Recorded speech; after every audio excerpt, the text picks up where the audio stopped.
Thank you all for joining us today for today's ASCE Texas section webinar. It's titled Concrete Cracks. I believe that's the actual, the object concrete cracks. I don't think it's a declarative concrete cracks, and I don't think it's a question, concrete cracks. So, but our speaker can tell you all about it here in a moment. If you're not a member of ASCE or the Texas section, I invite you to become a member so that you can benefit from being a part of this professional association and the gratifying and meaningful volunteer opportunities it offers. And I mean that most sincerely from experience. I've gained a lot of friendships and a lot of technical information, my association for decades with ASCE. Now, I am pleased to introduce the presenter for today's webinar, Vance from Euclid Chemical. Vance has been involved with the construction industry in some form or another since summer high school work, finishing concrete and framing houses. He graduated with a degree in architecture from Georgia Tech and has held numerous technical positions in locations across the U.S. Vance has been employed by leading cement, ready mix, admixture, fiber, and building materials companies, as well as the National Ready Mix Concrete Association. He's been published 37 times. He's spoken on numerous topics related to concrete, building materials, and the construction industry in 5 countries and many states in the 4 decades of industry experience he has. Vance is part of the Euclid Chemical team, where his experience with concrete, field practices, civil and structural engineering are a resource to engineers, architects, and owners in Texas, Oklahoma, Arkansas, Mississippi, and Louisiana. With that, Vance, take it away, and thank you so much for being with us today. Thanks, Mark. Thanks to everybody for taking the time to attend today. As we mentioned at the beginning here, if you've got questions, type them in the boxes so we can get to them at the end. You know, the title "Concrete Cracks." I think when I was young in this industry, I met a veteran of the concrete industry, and he said, "It doesn't matter what you do, concrete will crack." And unfortunately, it is the case. So the question is how to minimize that as an issue. And today we're going to talk about synthetic macrofibers. They're a growing trend in the United States and globally, and I think you'll be interested to see if you haven't been around this topic. It's definitely something that you want to know. So let's dig right in. As mentioned, you know, I've been around the industry for 40 years. I think as far as my fiber experience goes, since we're talking about fibers today, when I was at W.R. Grace, which now goes by GCP, they introduced their first microfiber product. I spent a couple years at Fiber Mesh, which at the time was the leading brand in this space. And I introduced, as director of marketing, I introduced the first blended product with steel fiber and synthetic fibers, both in the same packaging. It was the first product Fiber Mesh had ever had to do a couple $1 million in the first year. And then I spent 8 years at the National Ready Mix Concrete Association over all topics related to concrete. And now I've been at Euclid for 4 years, and Euclid is a 113-year-old American company, part of a corporation called RPM International, which is a $6.5 billion corporation, 40% of which is construction materials. Euclid Chemical is currently the leader in the macrofiber space by quite a margin. So let's get to the content. So what we're going to do is we'll talk a little bit about synthetic macrofibers, the basics, look at the different applications for them, what's the value, and then we'll summarize what we discussed. So talking about fibers, right? I mean, you know, I've been fortunate enough to be in Italy a couple of times, and you know, there are buildings over there that are 2,000-year-old concrete, and it's funny how smart those folks were, because they would use horsehair fibers in their concrete, as well as ox blood as an air entraining agent. So, you know, as sophisticated as we are today, the Romans knew an awful lot about things back then. So there's really 3 kind of buckets you put fibers into. Synthetic microfibers, they're there really for plastic shrinkage crack for that first 72 hours when the wind's blowing and the water's coming out of your concrete, and you don't want to have surface cracks. They can be monofilament or fibrillated. The fibrillated ones will give you some furry concrete. They were the first products to come out about 25, 30 years ago. The monofilaments are definitely ones people use more than anything else. They generally have dosage rates of 0.5 pound to 1.5 pounds a cubic yard. Depending on where you are, but in Texas, I would say probably talking about a $4 or $5 out a yard to a yard of concrete. And I call these products cheap insurance. I mean, they do that first 24 hours is where you really see a lot of the plastic shrinkage, cracking. And by adding these to the mix, you can reduce that significantly. Most of the data from the ASTM testing shows the products will reduce it by 90+%. I'm a believer in polypropylene, polyethylene products. There are nylons out there. There are wood products out there. Not a fan, but they all have their place. Synthetic macrofibers, where we're going to spend most of our time today, is these products have been around about 20 years. And I think it's interesting that, with all the lawyers we have in the United States, there's probably, well, put it this way, the American Concrete Institute has a group inside them, a subcommittee that's looking at the future of concrete. And one of the first things they did, I was a member of that 15, 20 years ago, was show that innovations in the concrete industry take about 17 years before they become an accepted practice. I'm sure it's driven by liability. Nobody wants to be the first to try anything. It's definitely, risk reward, and people don't want to take too much risk, and I understand it. But I would emphasize that these have been around for about 20+ years now, and the data's out there, and there's a lot of projects, and we'll talk more about that as we move forward. These kind of products have a minimum dosage of 3 pounds per cubic yard. They're much larger fibers. Most of the products are 1.5 inches long. The products we sell, some of them are 2 inches long. The longer it is, the harder it is to finish. We'll talk about finishing a little bit later. And then there are steel macrofibers, and they have their place. Don't get me wrong. I think that one of the best places is where you have high seismic loads, but they're a different animal to handle. Generally, dosage rates, most of them are 50 to 100 pounds a cubic yard. There are products in the marketplace today, and I don't want to badmouth anybody, but there are products in the marketplace that don't follow the ACI ASTM methodology for structural design of these things, like everyone else does that I'm aware of. They're the only company to do it. So I would say, as I talk about that process later, it's important to note that there is a risk if you're using a product that is doing the design work completely different than the rest of the industry. And so I just raise that awareness on that for you.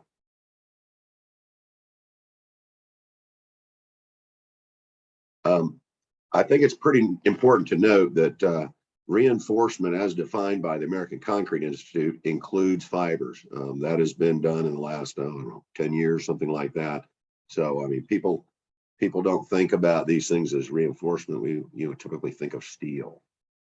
I'm not going to go into all of the applications that ACI has published on fibers, but I guess I'm trying to make the point here that this is not new.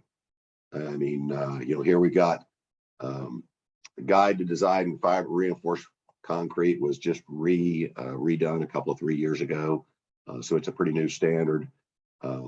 Obviously shotcrete, a lot of places, roller compacted concrete, basically designs of slab on grade 360R recognizes fibers. So I guess the point is here, this is not new.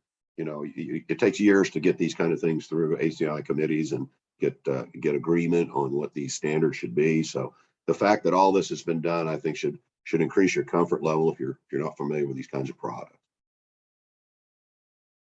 So I mentioned that there's a company out there that doesn't follow the standard. I want to explain how the standard works. How do you compare these things, right? They're plastic-based fibers, right? And I mean, plastic as in a polymer, but they're also plastic as in their ability to deform, right? So it's a whole question of how do I compare the strength of product A to product B, all right?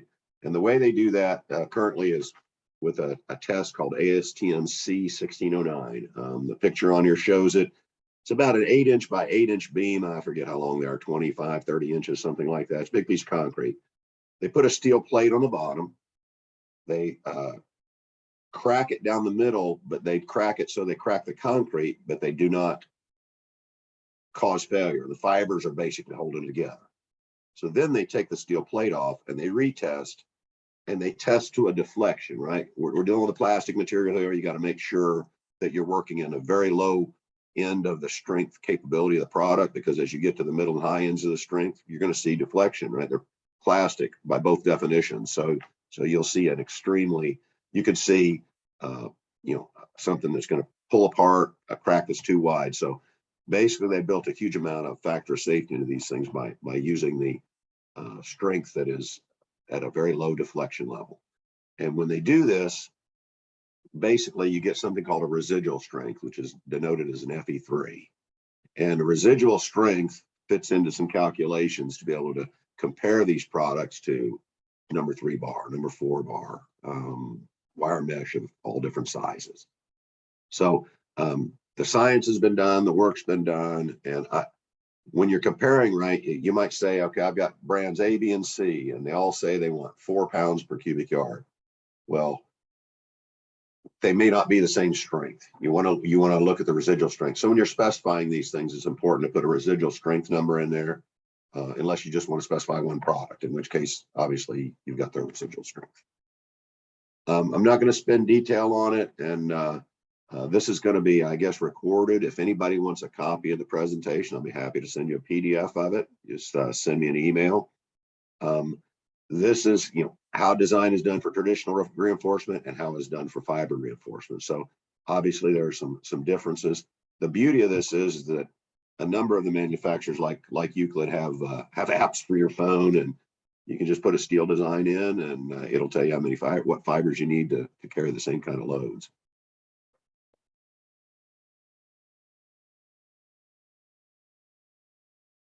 Yeah. So, okay. So we've decided on strength, right? That's number one, right? We're using this as a reinforcement. So we have to make sure the strengths are equivalent. But the other differentiators on these things are, how do they finish, right? What does the concrete look like when it's done? I mean, the first fibers that came out 25 years ago, there were hairy messes. I remember people would pay people to take little butane torches and just burn them off the surface of the concrete, which I do not recommend. You're overheating the surface of the concrete, not a good thing. But how they finish is definitely something that makes a difference. So let me go back for one more second too. And I think when Amazon uses synthetic macrofibers in all their upper stories of their buildings and on all the slabs, and these are composite metal decks with a steel pan underneath them, a corrugated steel underneath them. They held a let's call it a cattle call, whatever. They've done it 3 times that I'm aware of, where they brought in 8 or 9 or 10 manufacturers, and they hired a consulting engineer to review how does the product mix, how does the product pump, how does the product finish, what does the concrete look like when it's done, how furry is it? And based on their work, only 2 products have ever been allowed on their projects. We were fortunate enough to be one of them, because we have a very good finishing product. But we have the only product at 2 inches long that finishes. Everybody else is 1.5 inches. And anyway, I mean, I think it's an important thing to mention, because I see a lot of products out there that do not finish well, and they make kind of a stubby, hairy, thick, hairy concrete, and most owners are not happy when they see it. So why not measure bars, right? Right? How many times have you gone out and the welded wire fabric is on the bottom of the concrete slab? Well, it's not doing anything there, right? You're supposed to put it on chairs, you're supposed to get it the right height. Doesn't happen. Or you can go the other way. If you get it on the top surface, you might be like this picture on the right and see a telegraphing of all the mesh through the concrete, which is just horrible to look at, and a corrosion issue later.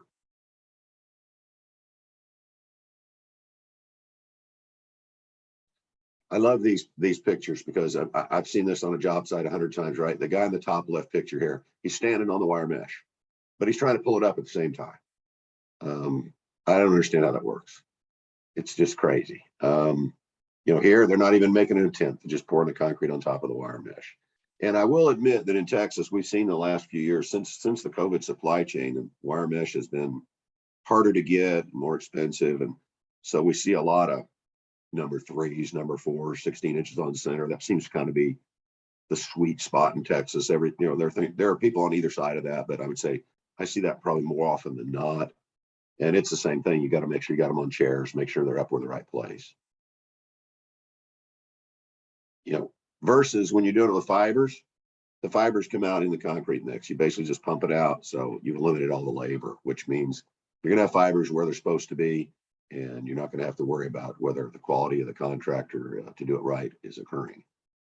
I even love, I wish I had the picture there. I saw one, somebody's got it in their slide deck. I don't remember who it is, but literally where the wire mesh was placed, and then they put visqueen on top of the wire mesh and then place the concrete. So it's just scary that you see things like that. It just amazes me.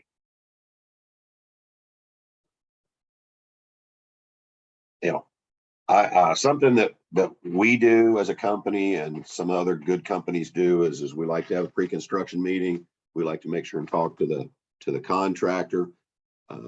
Even though a contractor's done fibers before, we don't know that crew's done fibers before, right? So we need to make sure they have the right equipment, make sure that they understand what they need to do. And the good companies will put a person out there the first day to make sure that it's going properly. And you got to have the mix right. Fibers will take, depending on dosage rates, anywhere from 1/2 inch to more of slump out, depending on how many fibers you're sticking in there. And so you need to have mid-range or high-range water reducers in there to get your desired slump. But definitely, if you're specifying fibers, you should have your fiber manufacturer there on the first day of placement.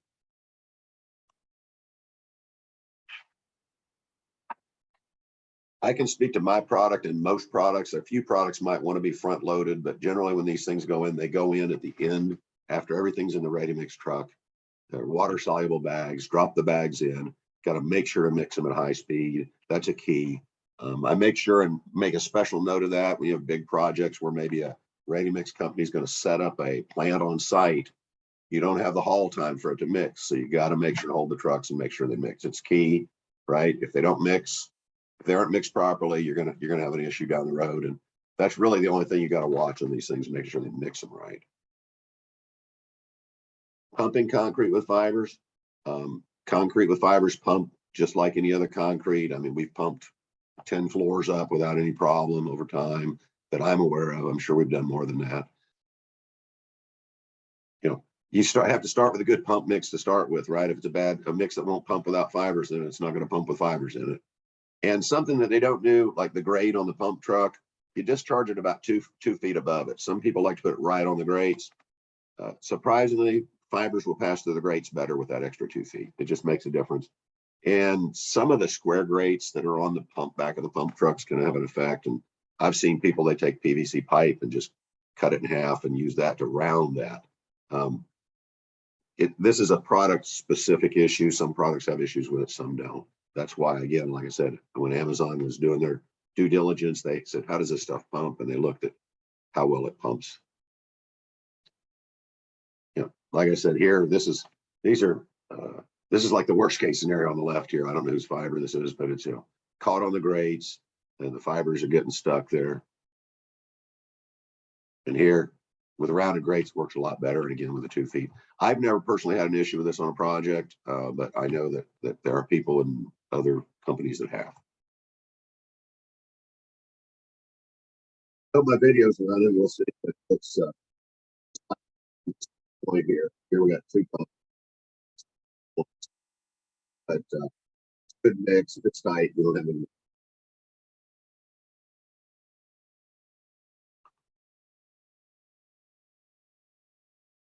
So then it comes to finishing. What's the next thing with these things, right? It looks like it's more cohesive because the fibers holding together, but it really doesn't require much more energy to move than the concrete without the fibers. Your finishing time doesn't change. Little things matter. If you're doing a broom finish or a tying finish with fibers, one pass, one direction. If you do multiple passes or multiple directions, you're pulling fibers up, and it will not be an acceptable looking slab. If you look at broom finish, same thing there. Or you can hard trowel this. That's what Amazon did on all their floors. I mean, we probably did 40 million square feet of those over the last 2 or 3 years, and they're hard troweling, they're running robots over it. The floors, it's not a super flat floor, but it's a high spec floor. It has to be flat enough for these robots. It's not residential concrete by any means. So if they put too many passes in it, you get something like this, right? You see fibers sticking out. Now, the good news is stuff will wear off, especially if it's like this as an exterior application, like a paving. But you know, who wants to see that when you don't have to? So here we got one with just one pass, and it looks pretty good. Obviously, you're going to have a fiber sticking up here and there, but it's not significant. So here's a FedEx. FedEx specifies our fibers, and this is a warehouse, one of the many warehouses we've done. So what happens is, right, most of these things you got a little on these bigger buildings, you got ride-on trowels, or using the pans, or they're using a trowel, whichever, or the plastic, either one. All three work with these things. So here's the key, right? The first thing they did is they went and hit it with a vibratory screed. It's like a little 2-cycle gas-powered motor with a long strike on the end of it, and it vibrates. And what that does is works a little paste up, pushes the fibers down. So then when it's ready, you come on and hit it with a trowel. Well, at the first pass of the trowel, this is what you're seeing, right? You go to the second pass, there's still some fibers in there, but it's not too bad really. But by the time you get to a third pass, you really don't know the fibers are in there. Now you look at the joint cuts, you can notice fibers where you've cut the joints. You have to cut the joints deeper with fibers because it takes more energy to produce the crack there. Now the fibers in it. So you have to cut a deeper joint. That's a critical issue that you understand. So we kind of looked at how it's installed. Now let's look at the value. And this is where these products really shine. This is why they're growing at an exponential rate over the last 3 or 4 years. So during construction, right, you've reduced the labor, time, and cost. You've increased job safety, and you can even design to a less thick slab.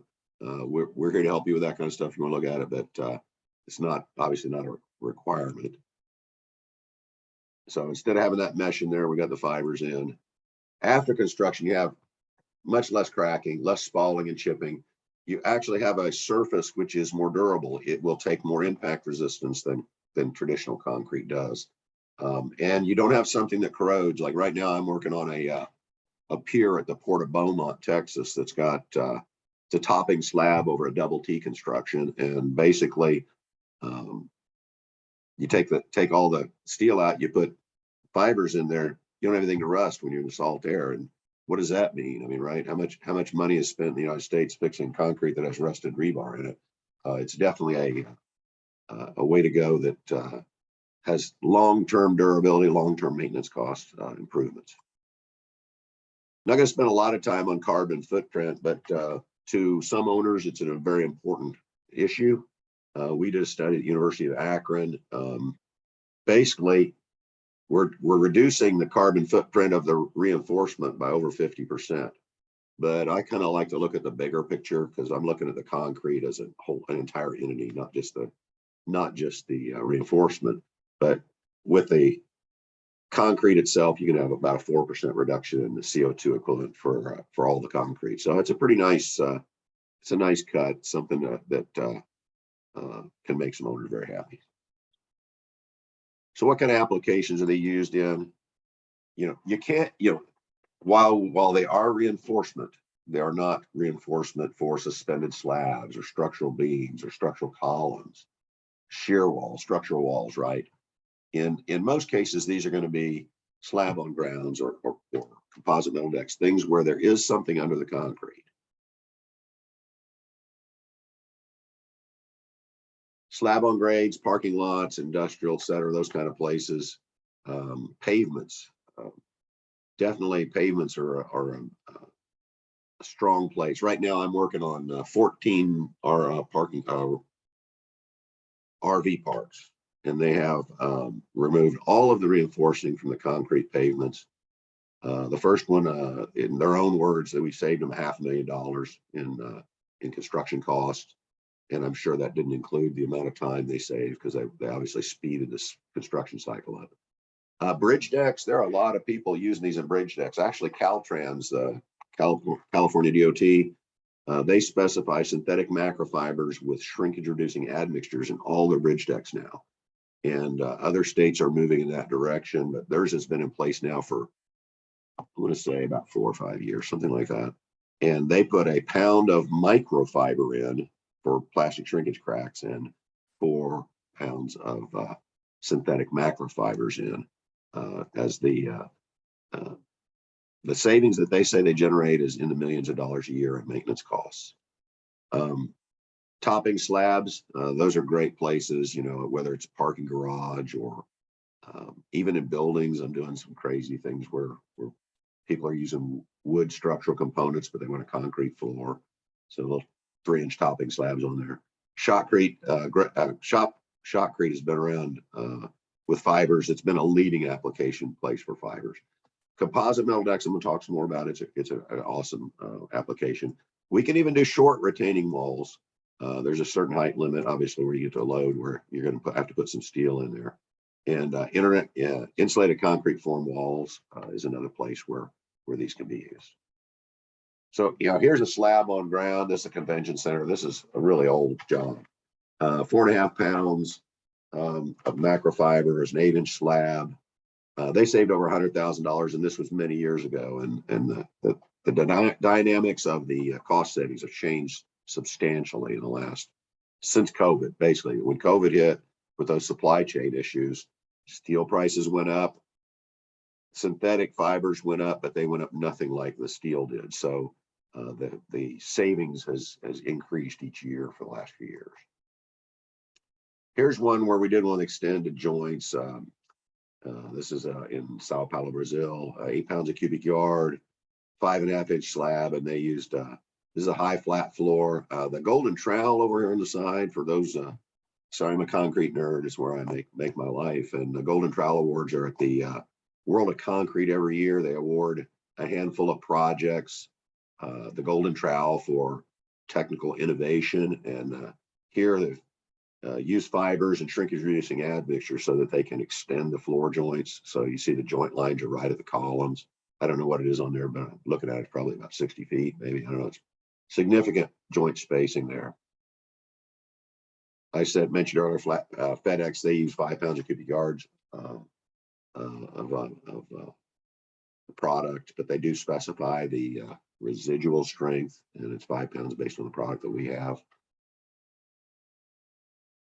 Indiana, Ohio DOT are now specifying macrofibers in their concrete pavements. Now they do include steel also. It's a belt and suspenders, trying to make the roads last longer. They're using a lot, you know, a lot of it's slip form paving, but it's used in other ones. But I think I know Indiana, Ohio have used it, and I believe it's Indiana's got it in their state specs now for all their work. Ohio's about to move that way, and 2 other states are about to move that way. So, and I don't know if any of you that deal with DOTs, you know that it's a slow process with many steps in order to get specified in a state DOT spec, especially with something that isn't in their specs before. And this is, I think, says a whole lot about where this industry has moved in the last few years. Driveways, sidewalks, obviously, it's very simple, simple application. But the point is, just about any kind of pavement, you know, like I said, for an interstate, I would recommend there's still some steel in it because you got a lot of east loads. It's you know, but for light duty stuff, you can literally do it with just the pavement using fibers now. Here's one at the Port of Los Angeles, and this is a heavy duty application. You're moving these heavy containers around all the time, stacking them 4 by high. So there's significant loads on these things. And as I mentioned earlier, Caltrans is using it in the bridge decks. It's 3-in-1. I thought it was 4-in-1. My bad. It was 3 pounds of macrofiber, 1 pound of microfiber. And they do include steel. It's a bridge deck. It's getting some big loads, but they're seeing significant return on investment in reduced maintenance costs where they're doing this. Topping slabs is probably the biggest money saver if I have to look at any of them. Right? You know, you're basically creating a wear surface, and usually, like in parking garages, usually a lot of times it's over double T's. You can do white toppings and ultra thin white toppings. If you're not familiar with them, send me an email. I'm happy to send you the Iowa Transportation Group's paper on it. It's the best thing out there. It's a way to rehabilitate asphalt with a concrete topping on it. They've been doing that stuff with fibers for 20, 30 years now. I mean, I was involved with the Georgia DOT. They were doing all of their exit ramps, right? Because you know, the 18-wheelers come up the hill on the exit ramp, and as they hit the brakes, they create this washboarding on the road. It's terrible. And they saw a big improvement in that by using fibers and concrete instead of asphalt. We've done a lot of topping slabs. This is the SoFi Stadium. I'm sure you've probably heard of it. There's 5 pounds of cubic yard in there on all the topping slabs over all the structural slabs and platforms in the entire place.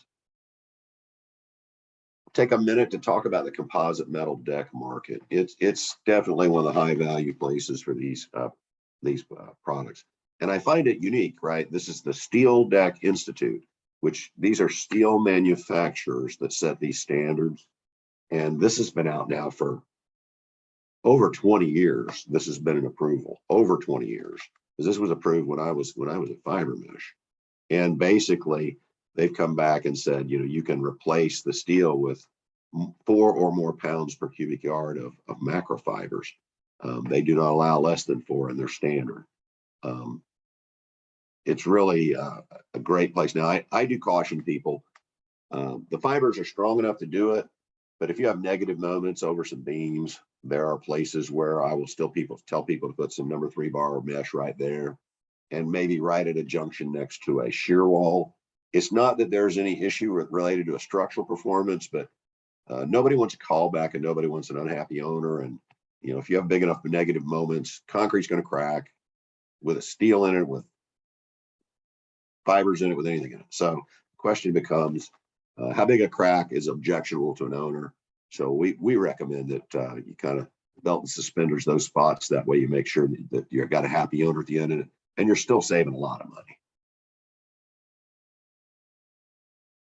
Basically, like I said, here you can see they've laid some number 3 bar here. They got a place where there's a negative moment in the bottom left picture.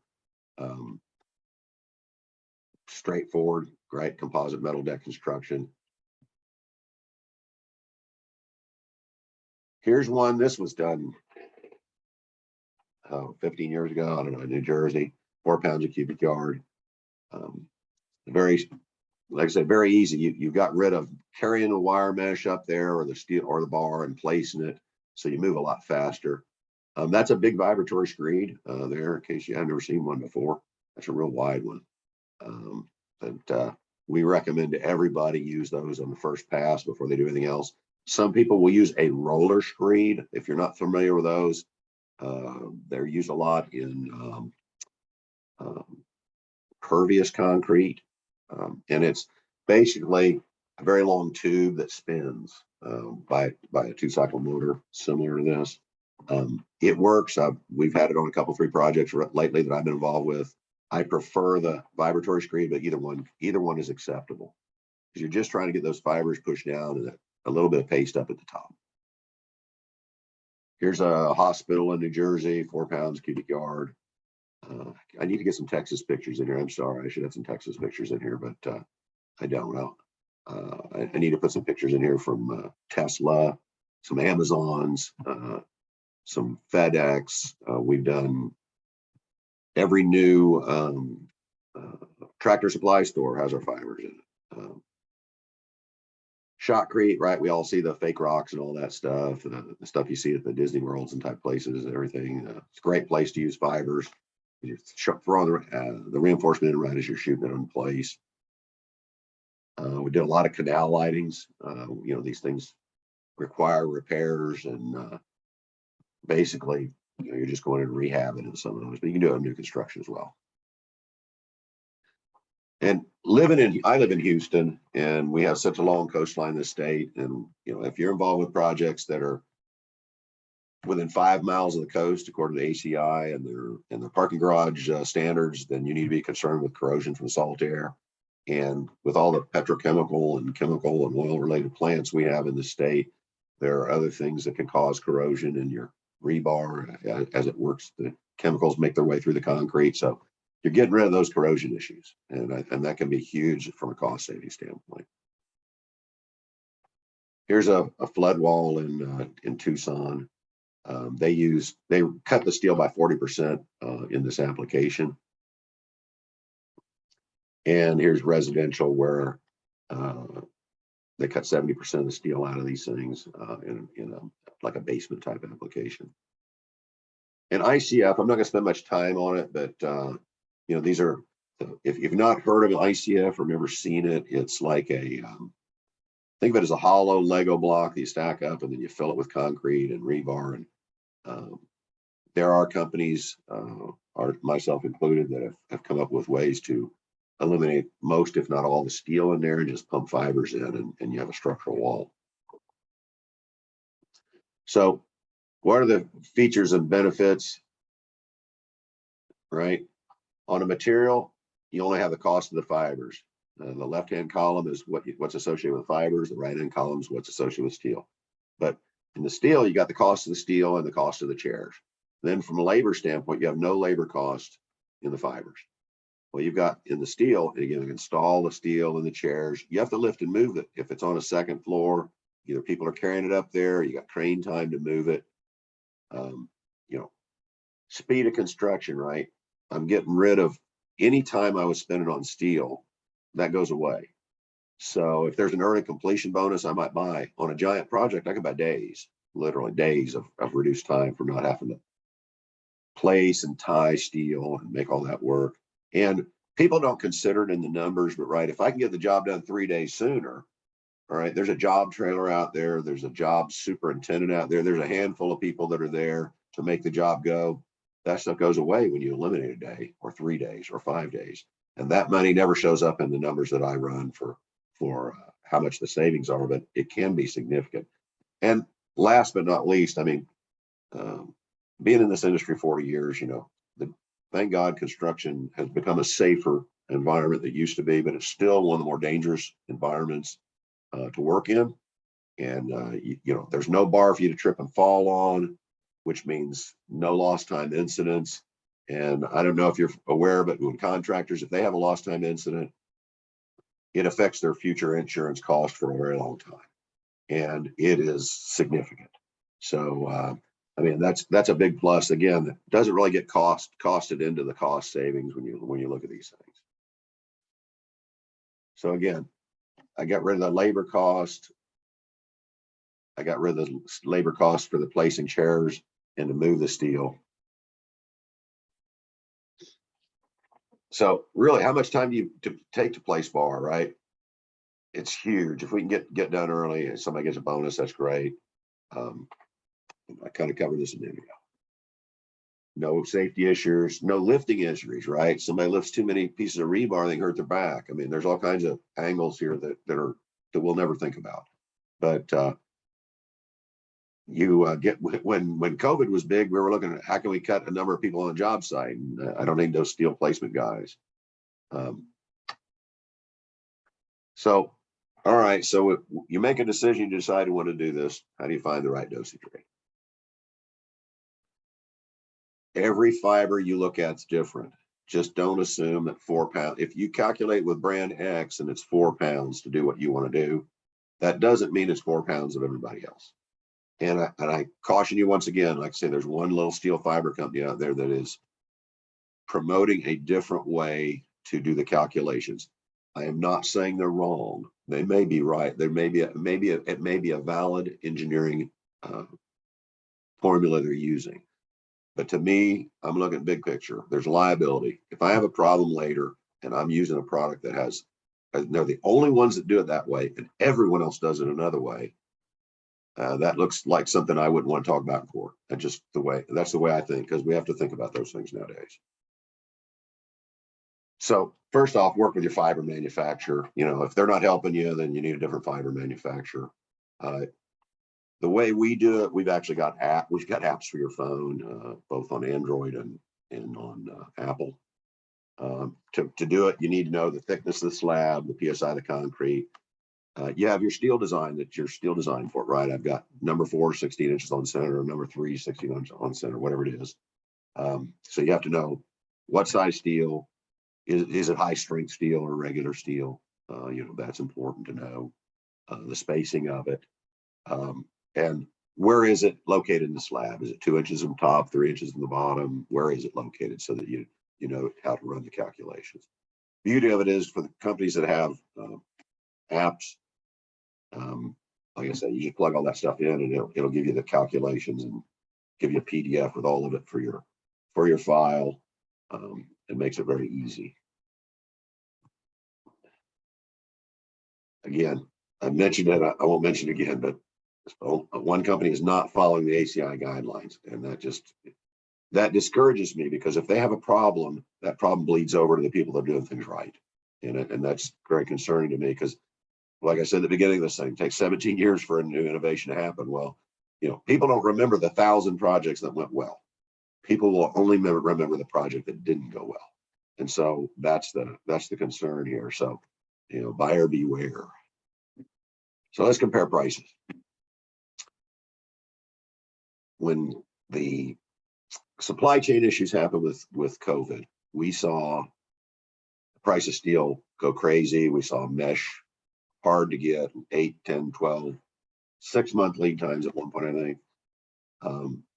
Before COVID, we were seeing about 22 to 25 cents savings per square foot on most projects. That's not a small number by itself.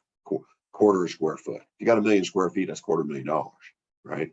For a big warehouse. When COVID hit, with the prices changed the way they have, we've seen the norm now is between 50 cents and $1 a square foot less expensive. That can be significant, right? $1 a square foot on a 10,000 square foot project, which isn't a big project, it's $10,000. That's money to do something else with on the project. Literally on this one of these RV parks I worked on, we saved them $1.10 a square foot. I'm not suggesting that's on every one of them out there, but the owner, through his own calculations, they saved $500,000 on the project, not including the speed and the safety and all the other issues. I want to throw some projects out, because obviously, it's nice to talk about this stuff, but you need to see that you're not the first doing this. You need to see that there are a lot of people doing it, right? We were involved with the Tesla slab at the Gigafactory in Austin. That was a 5 million square foot job. They used fibers on that. We did dozens of the Amazon has 3 levels of warehouses. The largest ones are 2 million square feet and up. Some of them are 10 million square feet. We did one in Charlotte that I visited, which was a 1 million square foot footprint, but it was 10 stories tall. So the top 9 floors were all fibers, based on the whole thing. As I mentioned earlier, Indiana DOT specifies it on their pavements. Ohio DOT has specified it on pavements. Caltrans has it in their specs. FedEx warehouses, Tractor Supplies, they're all using it now all the time on all their projects. So this is not as new as it seems. It's just new to a lot of folks still. And take a minute to summarize. Bottom line, synthetic macrofibers reduce costs versus steel, 50 cents to $1 a square foot. What owner doesn't want 50 cents to $1 a square foot? It's huge money. Macrofibers speed construction schedules by eliminating hauling, moving, placing, and tying steel. Macrofibers make job sites safer. Macrofibers are proven with many significant projects and DOT specifications. And they don't corrode. Look me up on LinkedIn. I don't know, I'm up to like 1,600 people at this point. I'd love to have a few more. My email is listed here, as well as the Euclid website and my phone number. I didn't spend much time on it at the beginning, but my role is to support the engineering community, as well as architects and owners. And I'm here to help. If it's anything related to concrete, even if it's something that Euclid doesn't have. If I don't know the answer after 40 years, the good news is there's 1,100 names in my phone that the answer exists and I can get it very rapidly. So I'm here as a resource. I'm not going to bug people to death, cover a lot of ground, but I'm happy to work with everybody. And now I need to find the questions here. Give me a second.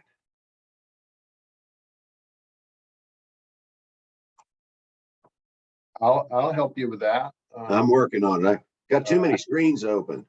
Yeah, no, it's fine. I'll read the question, and then Mike can delete them when they get answered.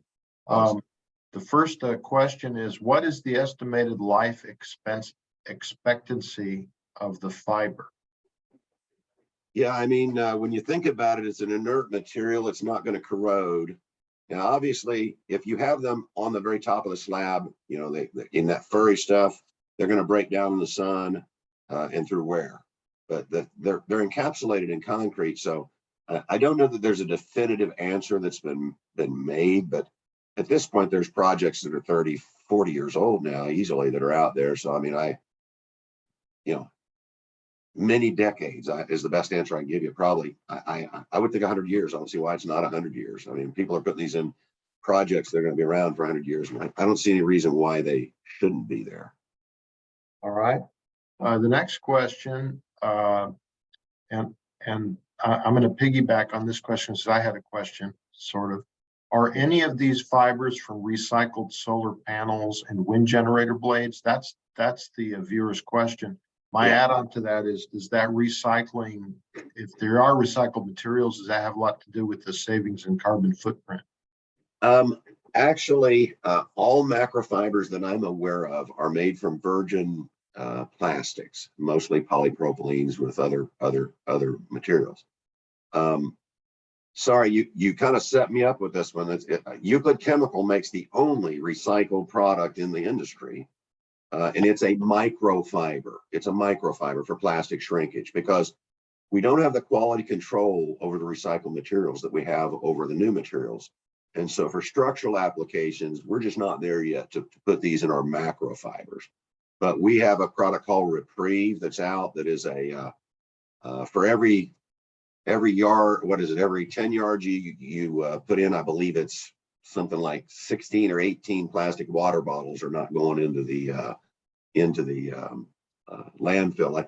I check my number on that one off the top of my head. That's close, if it's not exactly that. Okay, and I didn't mean to set you up on purpose, but I guess that's a good thing. I guess the viewer's question specifically was about recycled solar panels and wind generator blades. I guess that's not a source of your. Yeah, it's not. I mean, you're talking about fiberglass based product in those cases. So they've got probably a polyester or vinyl ester resin of some sort that is encapsulating glass fibers. And I didn't mention it in this presentation. There are people that sell glass fibers for concrete. Not a fan. They call them AR glass fibers because they're alkali resistant. So they have to coat the outside of the glass to protect it from the alkalinity of the concrete. And that's just to me asking for trouble, right? Right. I got a bunch of good questions here, so we have a little time to address them. Third question from a viewer is, could you recommend using these fibers in cement stabilized sand? I have an application along or on the Texas Gulf Coast where rebar is forbidden and concrete could be prohibitively expensive. How could I use these fibers in the cement stabilized sands? And I'm real interested in this one too. Vance. Yeah, I mean, I'm not aware of that exact application being done. And that's something where you'd need to work with a manufacturer. We'd have to run a few tests, and we have a lab. We can run some tests, that sort of thing.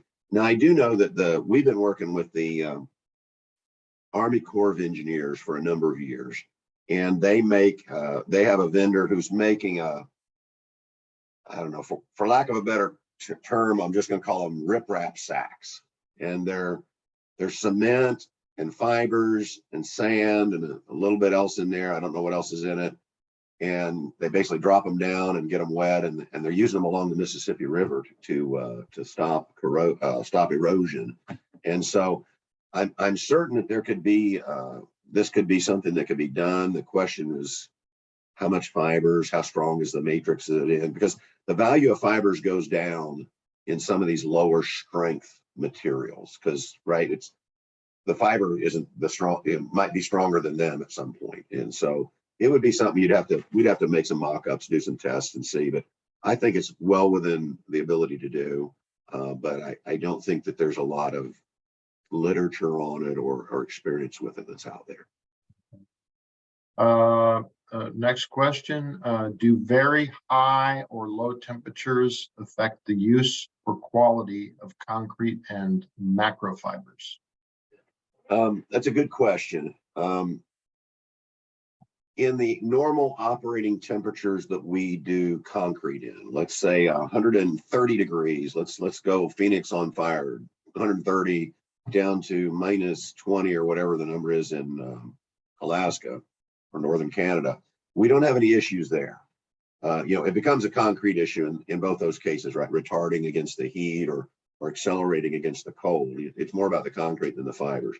Now there is a temperature, right? They are polymers, so there are certain industrial applications where maybe the floor is going to be 250 degrees. I mean, like I was working with a manufacturer and they're remelting aluminum, and so the perimeter around that machine is probably seeing 400 or 500 degrees. Definitely not an application for fibers. It is definitely not. It is a certain part because kind of a side note to this.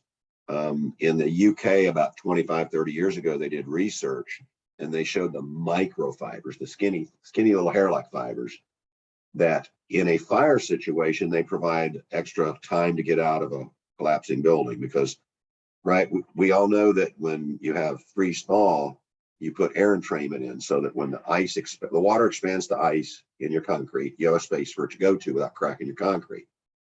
Well, the opposite's true in a fire. The water in your concrete wants to be steam. And so that's why you get this explosive spalling. If you see something that's, you see one of these bridges that gasoline trucks run into it or whatever, you've seen these around if you pay attention to these things. There's a certain temperature where that will cause spalling. And the microfibers will melt it. I don't know. I'd have to look. Let's say probably 600 degrees, 500 degrees, something like that. And so when they melt, they create a channel for that steam to escape. And so it provides life safety. And actually the Department of Defense specifies those in all the runways now that have like Harriers, vertical takeoff jets, because they're putting so much heat in the concrete pavement that it hurts the pavement. And so they're using microfibers to help that. All right. Yeah, we still have a little time budget left here, so we can move on with these questions. This is a related question. Can high heat such as fires adversely affect fiber properties?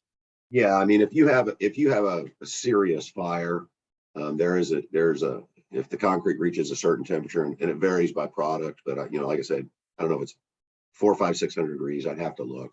At a certain point, you're melting a polymer, and at that point, it's a repair situation. Your concrete's been exposed.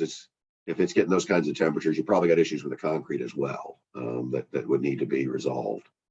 All right. Next question here. Using fiber in lieu of conventional steel, and I'm real curious about this.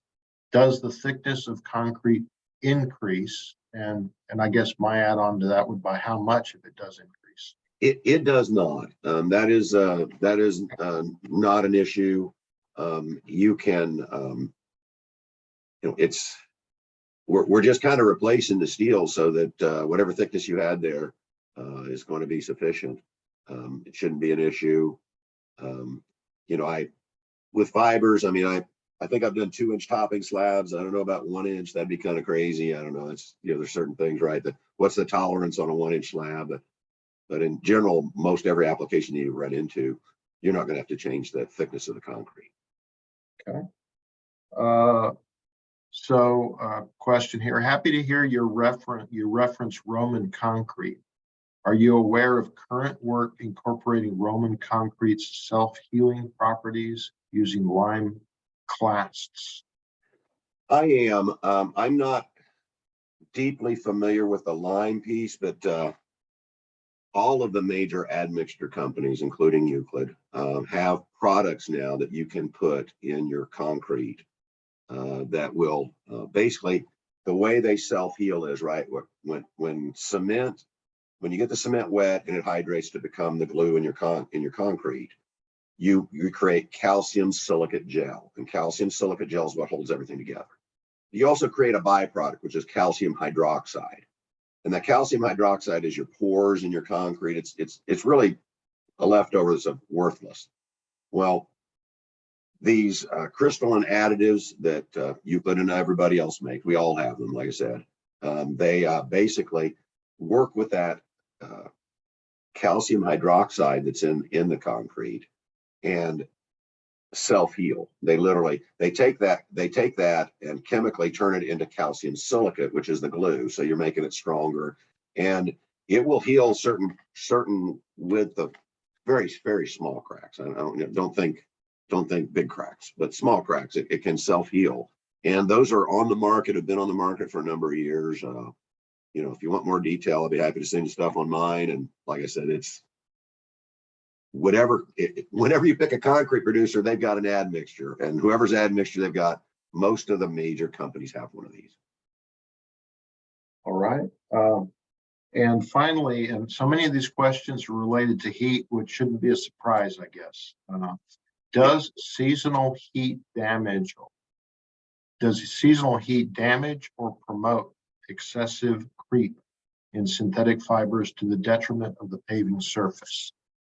That's a great question. I think, obviously when you're talking a plastic product, which is plastic structurally, creep is something you want to look at. And so that's the reason when they use ASTM 1609, that they're operating at a very, very limited deflection, so that we're in nowhere near at the areas where creep is going to happen in any kind of time soon.